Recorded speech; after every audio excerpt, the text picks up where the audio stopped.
के रक्षा मंत्री ने साफ साफ शब्दों में यह बता दिया है कि पाकिस्तान को पैदा करने वाला भारत है और भारत अगर पैदा कर सकता है तो फिर वो भी कर सकता है जिसकी कल्पना पाकिस्तान कर नहीं सकता। ये साफ शब्दों में अब तक की सबसे बड़ी चेतावनी पाकिस्तान को भारत के रक्षा मंत्री ने दी है। भारत के वजीर दिफा राजनाथ सिंह ने इश्तियाल अंगेज बयान देते हुए पाकिस्तान को नक्शे से मिटा देने की बात को दोहरा दिया है। यह दूसरा मौका है जब भारत की तरफ से पाकिस्तान को मिटा देने की धमकी सामने आई है। इससे पहले भारतीय आर्मी चीफ उपिंदर द्विवेदी की तरफ से भी पाकिस्तान के खिलाफ ऑपरेशन सिंदूर पार्ट 2 शुरू करने और इसी तकरीर के दौरान पाकिस्तान को नक्शे से मिटा देने की बात की गई थी और अब इसी बात को एक मर्तबा फिर भारत के वजीर दिफा की तरफ से दोहरा दिया गया है। तो इसनों में जिस तरीके से पाकिस्तान के खिलाफ प्रॉक्सी वॉर्स का आगाज किया गया है, जिस तरीके से बकौल army chief field marshal Asim Munir rented guns को पाकिस्तान के खिलाफ इस्तेमाल किया जा रहा है, ये इस बात की तरफ इशारा है कि इंडिया एक सोचे समझे मंसूबे के तहत न सिर्फ आगे बढ़ रहा है बल्कि पाकिस्तान को प्रॉक्सी वॉर्स में उलझाकर पाकिस्तान की मईशत जो कि ऑलरेडी दबाव में है उसको मजीद दबाव का शिकार करने और इसी दौरान एक और हल्ला बोलने की तैयारी की जा रही है। लेकिन क्या यह सब कुछ इतनी आसानी के साथ मुमकिन है? यह एक अहम सवाल है। यह सवाल भी बहुत ज्यादा अहमियत का हामिल है कि इंटरनेशनल कम्युनिटी खासतौर पर अमेरिका भारत को पाकिस्तान के खिलाफ एक और जारहियत करने की जो है वो उसको मौका या इजाजत देगा। इंपॉर्टेंट सूरत हाल है, इंपॉर्टेंट सवालात हैं जनाब।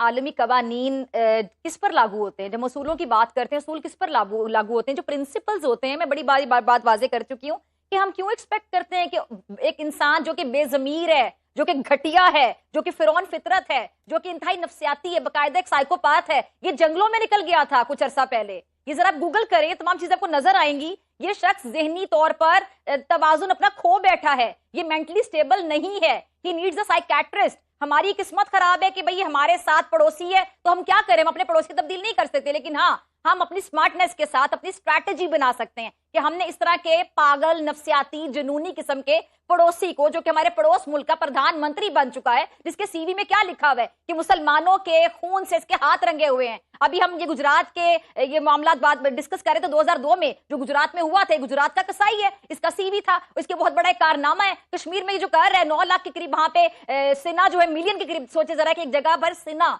9 लाख के करीब फौजी वहां पे तैनात हैं। फिर पहले ये खेलते हैं माइंड गेम्स, ये लोगों की नफ्सियात के साथ खेलते हैं। ये जंगी जुनून रखने वाला जो शख्स है, ये जाहिल किस्म का जो शख्स है, इससे हम क्यों एक्सपेक्ट करते हैं? ये तो किसी भी लेवल तक जा सकेगा ना। तकलीफ दे सूरत, क्योंकि जिन दोस्तों के पास इस वक्त पावर है, आसिम मुनीर साहब और उनके साथी, उन्हें खुद नहीं पता उन्होंने इस पावर से क्या करना। देखिए, कभी सुना था आज तक कि अफगानिस्तान पे हमने स्ट्रैफिंग की है, बाकायदा बम्बार्डमेंट की, और फिर फख्र भी करते हो और उसके ऊपर और मजीद तड़ियाँ लगाते हो। और दूसरी तरफ उनका रिएक्शन देखें, जो मुत्तकी हैं उनके वजीर खारजा, उन्होंने क्या कंपोज रिएक्शन दिया। उन्होंने हमले के बाद भी जब उनसे सवाल पूछा तो उन्होंने कहा हम बातचीत करना चाहते हैं, हम दावत देंगे, आए हमारे साथ बैठ के बातचीत करें। तो आई डोंट नो, ईरान के साथ हमारे दरीना प्रॉब्लम्स हैं, सबको पता है, उस पर भी हमने गोलाबारी की, उस पर भी हमने कर छोड़ी हुई है। ये एजाज भी इन्हीं को हासिल है। उसके साथ हमने इंडिया के साथ तो चले हमारा अजल से है।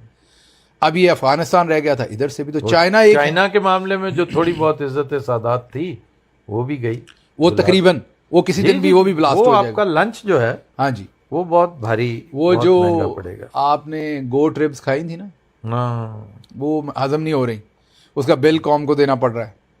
और फील्ड मार्शल साहब जो है वो, उनको ये नहीं पता कि अमेरिका में कोई फ्री लंच नहीं है। अब डिजास्टर हैं, जो ममालिक के मसाइल हैं वो बहुत ज़्यादा हैं। ऐसे में कुछ मुल्क ऐसे हैं जो मज़ीद मुश्किलात में इजाफा करते हैं। अच्छा। और वो जारियत करते हैं, वो जंग की तरफ मामलात को लेकर जाने की कोशिश करते हैं। उनमें एक है हमारा पड़ोसी। नहीं तो वो क्यों करते हैं? ताकत का ज़ौन। नहीं, ताकत का, उसके साथ गोल से मुताल्लिक जो एक बयान दिया है वजीर दिफा राजनाथ सिंह ने, तो आप एक बड़ी खबर आपको बताते हैं। Made in Lucknow BrahMos missile की पहली खेप के फ्लैग ऑफ के मौके पर रक्षा मंत्री राजनाथ सिंह ने पाकिस्तान को सख्त लहजे में चेतावनी दी। उन्होंने कहा कि ऑपरेशन सिंदूर तो एक ट्रेलर था, भारत पाकिस्तान को जन्म दे सकता है, तो बोलकर रुक गए। उन्होंने कहा कि ब्रह्मोस के रेंज में पूरा पाकिस्तान है। डर नहीं पाकिस्तान को यह एहसास दिला दिया कि अगर भारत पाकिस्तान को जन्म दे सकता है तो समय आने पर वह, अब आगे मुझे बोलने की कोई जरूरत नहीं है, पाकिस्तान की जहां तक बात है तो अब उसकी एक एक इंच जमीन हमारी ब्रह्मोस की पहुंच में है।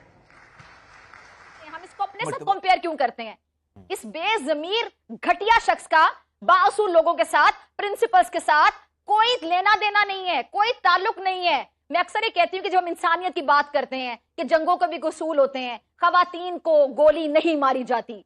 बाअसूल कौमें जंगों में खवातीन को गोली नहीं मारते, बच्चों पे अटैक नहीं किया जाता, जहां पे इबादत गाहें होती वहां पे अटैक नहीं किया जाता, हॉस्पिटल्स पे, डिस्पेंसरियों पे बमबारी नहीं की जाती। लेकिन दो लोग हैं इस टाइम पे इस दुनिया में जिन पर ये असूल लागू नहीं होते। एक का नाम नेतन्याहू और दूसरे का नाम दरिंदर मोदी, जो कि एक दरिंदा है। दरिंदा सिर्फ इंसान है। हम इससे क्यों एक्सपेक्ट करते हैं कि अभी झारियत कैसे करेगा, ये चीज वैसे करेगा? वो भी इंसानियत सोच, कोई भी हरकत कर सकता है, वो किसी भी लेवल तक गिर सकता है क्योंकि जुनूनियत उसके सर पर सवार है। खास से मसरूफ है और खास तौर पर डिफेंस प्रोडक्शन के हवाले से उनकी तवज्जो काफी हद तक बढ़ चुकी है।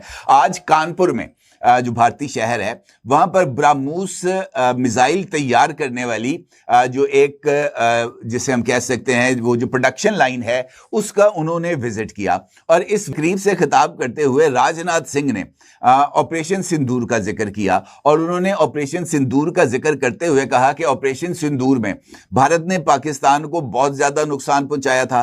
भारत ने पाकिस्तान की जो फौजी सलाहियत है उसका तिया पांचा करके रख दिया था। उन्होंने इस बात का भी दावा किया कि ये जो इंडिया की तरफ से अटैक किया गया था पाकिस्तान पर, पाकिस्तान अभी तक उसका जो है ना जो जख्म है वो चाट रहा है और इसके साथ साथ उन्होंने इस बात का है वो चाट रहा है। और इस भारत के वजीर दिफा राजनाथ सिंह ने इश्तियाल अंगेज बयान देते हुए पाकिस्तान को नक्शे से मिटा देने की बात को दोहरा दिया है।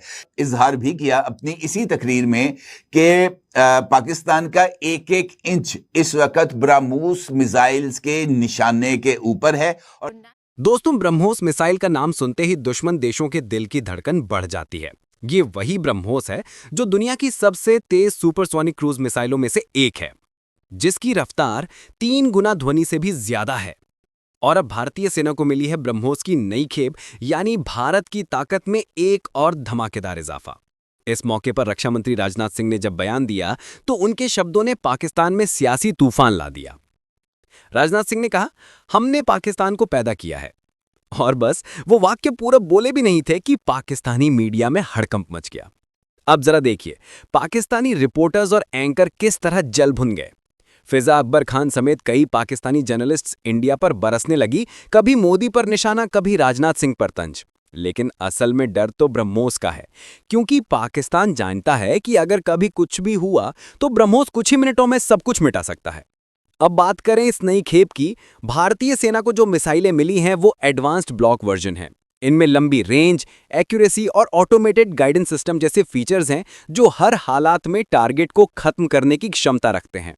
यानी अब भारत की जमीन से या हवा से छोड़ी गई ब्रह्मोस मिनटों में निशाना साध सकती है।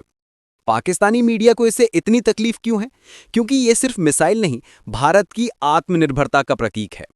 ब्रह्मोस का प्रोडक्शन अब देश में ही हो रहा है और एक्सपोर्ट के प्लान